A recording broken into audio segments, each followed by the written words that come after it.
శ్రీ మహావిష్ణువుకు శంఖం, చక్రం, గద, ఖడ్గం ఇలా అనేక ఆయుధాలు ఉంటాయి. అందులో ధనస్సు కూడా ఉంటుంది. ఈ విష్ణు ధనస్సు పేరే సారంగం.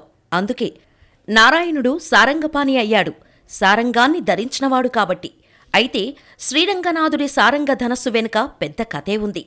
విశ్వకర్మతో మొదలై శ్రీరాముడు, శ్రీకృష్ణుడు కూడా వాడగా చివరకు సముద్రుడి దగ్గరకు చేరింది. ఆ సారంగ ప్రస్థానాన్ని ఇప్పుడు చూద్దాం. దేవతల శిల్పి అయిన విశ్వకర్మ ఒకానొకప్పుడు 2 మహాధనస్సులు నిర్మించాడు. అవే పినాకం, సారంగం. ఈ రెండిట్లో మొదటిదైన పినాకం శివుడు స్వీకరించి రాక్షస సంహారం చేశాడు. ఇక సారంగాన్ని శ్రీ మహావిష్ణువు అందుకున్నాడు. అయితే ఓసారి సృష్టికర్త అయిన బ్రహ్మకి ఓ విపరీత ఆలోచన కలిగి శివ విష్ణువుల మధ్య యుద్ధం చెలరేగేలా చేశాడు. తద్వారా శివకేశవుల్లో ఎవరు గొప్ప ధనుద్దారో తెలుసుకోవాలి అనుకున్నాడు. చూస్తుండగానే మహేశ్వరుడు, మాధవుడు తమ తమ ధనస్సులతో భీకర యుద్ధం కొనసాగించారు. ఆ పినాకం, సారంగం నుంచి వెలువడుతున్న బాణాల పరంపరకి లోకాలన్నీ అతలాకుతలమయ్యాయి. చివరకు విష్ణువుదే పైచేయి అయింది. తన సారంగ పరంపరతో రుద్రుణ్ణి నిర్బంధించేశాడు. శివకేశవుల భీకర యుద్ధం సృష్టికే ప్రమాదంగా మారటంతో బ్రహ్మ, ఇతర దేవతలు వారిని శాంతించమని ప్రార్థించారు.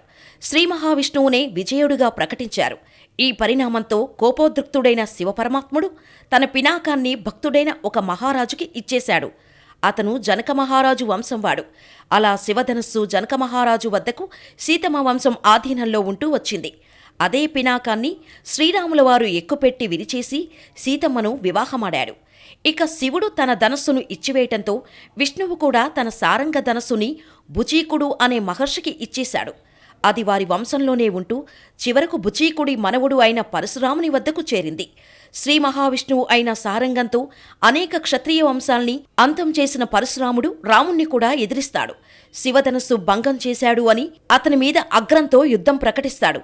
అయితే శ్రీరాముడు చివరకు నారాయణుడు అని గ్రహించి తన తపోశక్తిని వాదులుకుని నారాయణ ధనస్సు అయిన సారంగాన్ని దాశరథికి ఇచ్చి వెళ్ళిపోతాడు. శ్రీరాముడు విశ్వకర్మ చేసిన విశ్వధనస్సును ధరించి రావణ సంహారం చేసి అవతార సమాప్తి కాలంలో దానిని వరుణదేవునికి ఇచ్చాడు.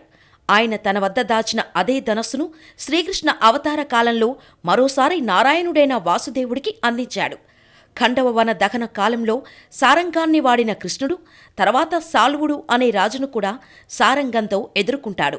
చివరిగా కలియుగం ప్రారంభమవుతుంటే కృష్ణుడు వైకుంఠానికి వెళ్ళిపోతూ సారంగాన్ని సముద్రంలో పడవేశాడు. అలా మరోసారి సారంగం జాలాది దేవుడైన వరుణుడి వద్దకు చేరిపోయింది. ఇప్పటికీ ఆయన వద్దే ఉంది.